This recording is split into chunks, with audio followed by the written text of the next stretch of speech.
அதானியோட ஸ்டாக்ஸ்லாம் இன்றைக்கி நல்லா இறங்கியிருக்கு. அதுக்கு காரணம் வந்து அமெரிக்காவோட குற்றச்சாட்டு. அதானியோட ஒப்பந்தத்தை கென்யா வந்து ரத்து செஞ்சது.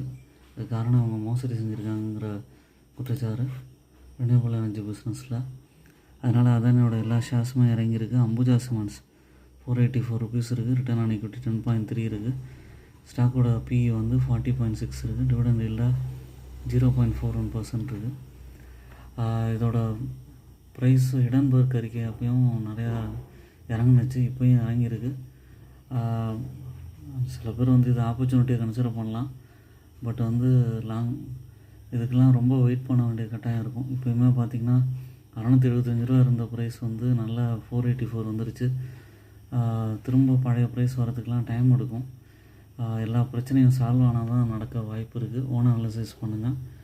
என்னோடய சேனலை சப்ஸ்கிரைப் பண்ணுங்கள், லைக் பண்ணுங்கள். தேங்க்யூ.